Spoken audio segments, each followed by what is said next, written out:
Salut tout le monde, salut les monégasques, bienvenue pour un nouveau débrief. Alors on se retrouve pour la deuxième fois cette semaine, après j'allais dire l'exploit de jeudi soir, oui et non, en tout cas la très très belle opération de jeudi soir en Coupe d'Europe, où l'on avait fini premier du groupe et on avait battu la Real Sociedad. Là on retournait au turbin, on retournait au charbon, et il fallait se remettre dedans. Dans la Ligue 1, dans la difficile Ligue 1 pour Monaco cette saison.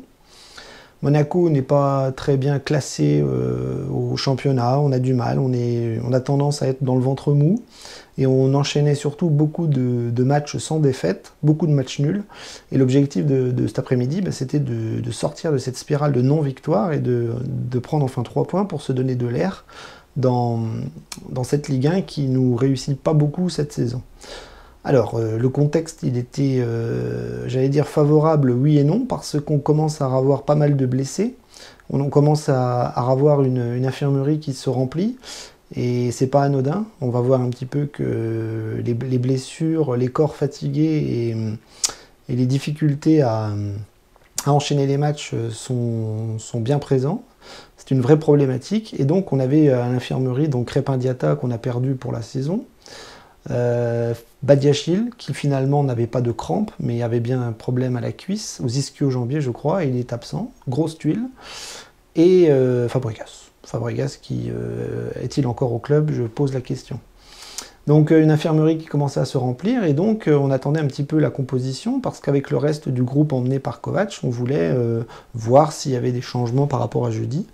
Et finalement non, il a pratiquement remis la même équipe que jeudi, à l'exception, une exception près, c'est Aguilar qui était titulaire à la place de Sidibé, donc Sidibé revient à peine, je pense que c'est difficile pour lui d'enchaîner les matchs, mais voilà, on avait la même équipe, hein, Nubel dans les buts, Caillou Henrique et Aguilar sur les côtés, Maripane Dissassi, pas le choix, Pavlovic n'était pas là, Matsima n'est pas prêt à être titulaire, donc c'était la paire qu'on attendait.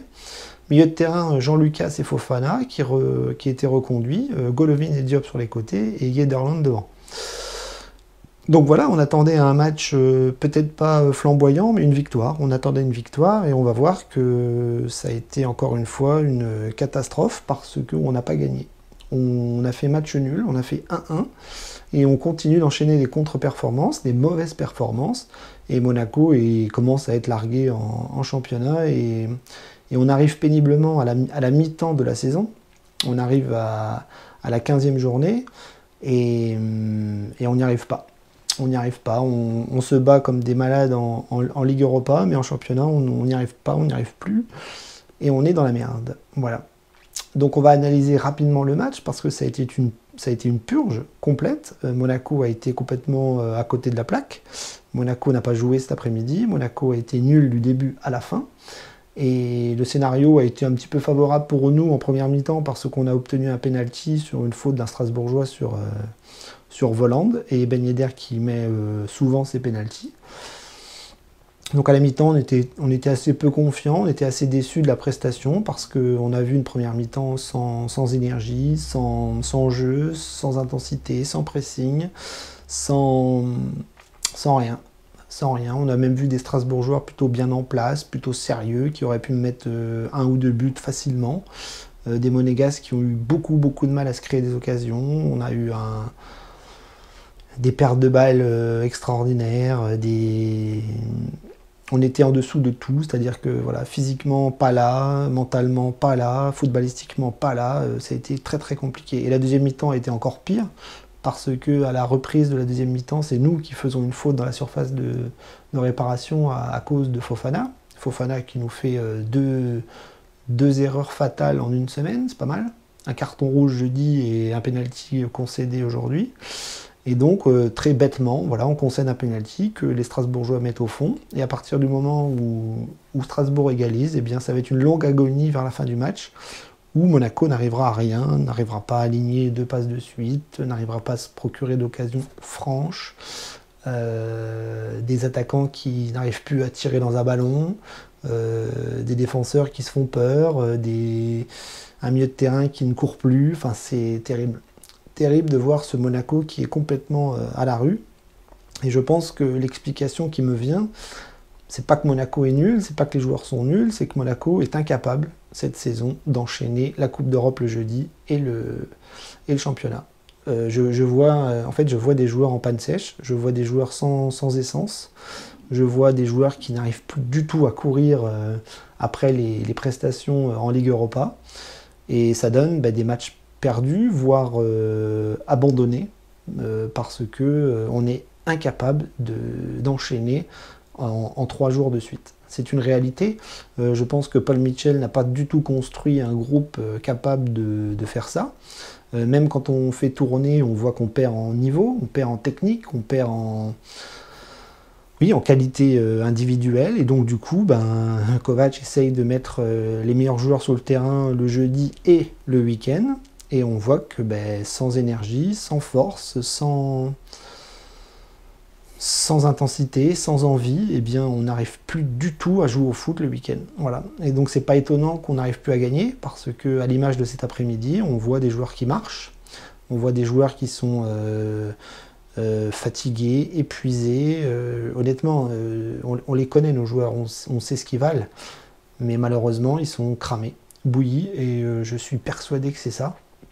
Je ne suis pas sûr que ce soit une histoire de mentalité, je ne suis pas sûr que ce soit une histoire de niveau, je ne suis pas sûr que ce soit une histoire d'entraîneur. Je suis sûr que c'est un groupe qui est complètement vidé de tout. Ils n'arrivent pas à récupérer le vendredi et le samedi, ils ont dû avoir les jambes lourdes, et c'est à l'image un petit peu des blessures qui s'enchaînent. C'est-à-dire que encore cet après-midi, on perd Jean Lucas sur une blessure. Je ne sais pas si c'est grave, c'est la cheville. Il a pris un coup, il s'est tordu la cheville, j'ai pas bien vu. Mais là, on se retrouve avec des joueurs qui sont en train de péter les uns après les autres. Badiachil, Jean Lucas, Crépin Diatta, enfin tous, ils sont en train d'être extrêmement sur le fil. Et voilà, et ça donne une saison en demi-teinte avec une Coupe d'Europe qui est plutôt correcte. Alors, je dis pas qu'on flambe en Coupe d'Europe, mais en tout cas, on arrive à s'arracher pour faire ce qu'il faut. Et dès qu'on arrive en championnat, tout est fini, tout est perdu, parce que même quand on joue contre des petites équipes, on n'y arrive pas. Alors, je vous dis pas quand on va jouer les gros, ça va être un carnage. Là, il reste, pour finir la mi-saison, il reste 4 matchs. Il va rester donc Angers, Metz, Paris et Rennes. Donc autant vous dire que Paris et Rennes, on va se faire défoncer si on est dans le même état physique. Heureusement, la Coupe d'Europe va s'arrêter aussi parce qu'on arrive à la fin des matchs de poule. Et malheureusement, là, on va enchaîner la semaine prochaine encore avec 2 matchs. Et autant vous dire que j'ai entendu qu'il y avait la Coupe de France, donc on va encore devoir puiser dans les réserves. Et je pense que les joueurs n'auront pas du tout le niveau pour finir la mi-saison et le mois de décembre. Donc c'est très compliqué. Voilà, je vois une équipe au bout du rouleau, je vois une équipe fatiguée, je vois une équipe complètement explosée. Et les résultats en sont la parfaite illustration. Donc j'espère que Paul Mitchell va essayer de résoudre ce problème-là au mercato d'hiver. Il va falloir des renforts de qualité, des joueurs d'expérience, des joueurs qui puissent enchaîner la Coupe d'Europe et le championnat. Donc il va falloir des joueurs d'expérience. Et il va surtout falloir étoffer le groupe qui est incapable d'enchaîner tout ça. Donc sûrement que l'année prochaine ça ira mieux, parce que peut-être qu'on se fera éliminer en Coupe d'Europe et qu'on aura plus qu'un match par semaine, et là on retrouvera notre niveau d'avant. Mais pour l'instant, enchaîner 2 matchs par semaine, on n'y arrive pas, on n'y arrive plus, et c'est une catastrophe. Donc j'aimerais analyser les performances individuelles aujourd'hui, mais c'était très très très compliqué, parce que j'ai trouvé tout le monde à la rue, tout le monde en dessous. De Nubel au remplaçant, ça a été une catastrophe. Il n'y en a pas un qui a mis un pied devant l'autre. Il n'y en a pas un qui a réussi à faire un gros match. Peut-être Ben Yedder, voilà, qui lui est toujours juste techniquement, et il n'y a que lui qui a le niveau entre guillemets international et qui le montre un petit peu. Mais le reste, c'est une catastrophe. Voland, on l'a perdu. Il ne sait plus tirer dans un ballon. Il est complètement flingué. Golovin, on ne l'a pas vu. Diop, c'est un match sur 10. Fofana, je ne sais pas si son but lui a monté à la tête, mais il a fait tout de travers aujourd'hui. Bon, c'est pas la première fois. Tchouaméni absent, forcément, Jean Lucas, ça a été à son image, c'est-à-dire moyenne. Derrière, on n'a pas été Enfin, si on a été mis en danger une paire de fois, mais Nubel n'a pas fait de gros arrêts décisifs pour sauver l'équipe, donc ça a été... voilà, on a essayé de temporiser un petit peu, mais je pense que les Strasbourgeois ont fait un meilleur match que nous. Et nous, on a été à l'image de à la fin de la rencontre, là, putain, on n'arrivait plus à courir, quoi. On n'arrivait plus à courir, on n'arrivait plus à enchaîner 3 passes de suite. Il fallait s'arracher pour se créer une occasion, et quand on avait une occasion dangereuse, on la foirait complètement parce qu'on n'avait plus la tête, plus les jambes, à l'image de Boidou, à l'image de Voland qui, quand il doit frapper fort sur un côté, il la met mollement sur le gardien. Donc voilà, l'ensemble du groupe a été mauvais. Kovac n'a pas réussi à mobiliser quoi que ce soit et qui que ce soit dans ce match. Et malheureusement, on va entendre des déclarations qui sont extrêmement politiques, légères, pas vraiment ancrées dans le réel, et on va, nous les supporters, on va analyser ce qui se passe parce que je pense qu'on a compris et qu'on n'a pas du tout le niveau cette saison pour enchaîner une Coupe d'Europe et le championnat. Donc en gros, par la force des choses, on est en train de mettre le championnat de côté, ce qui est catastrophique parce que un club comme Monaco se doit d'être en haut du classement. Cette année, on n'y est pas et on n'y sera peut-être jamais. Et en Coupe d'Europe, eh bien, je ne suis pas sûr qu'avec le niveau affiché, on aille très très loin. Donc c'est compliqué. Il va rester beaucoup de matchs, certes, en 2022, mais il va falloir qu'il y ait du changement, il va falloir qu'il y ait une remise en question, je ne suis même pas sûr, mais en tout cas une remise en question des dirigeants qui vont devoir faire quelque chose pendant le mercato d'hiver, ça c'est sûr et certain. Si ça ne bouge pas, je pense qu'on va aller péniblement vers une fin de saison sans rien, avec un classement moyen, et c'est tout. Donc voilà, c'est inquiétant, c'est une saison qui est vraiment difficile. On a commencé la saison de façon très triste, avec l'élimination en Ligue des Champions. On va de mal en pis de semaine en semaine. On a très très peu de satisfaction. En tout cas, il n'y a aucune progression dans le jeu, aucune évolution. Là, on est en train de stagner dans la médiocrité avec un Monaco qui ne ressemble absolument pas à celui de l'année dernière. Pourtant, c'est quasiment les mêmes joueurs.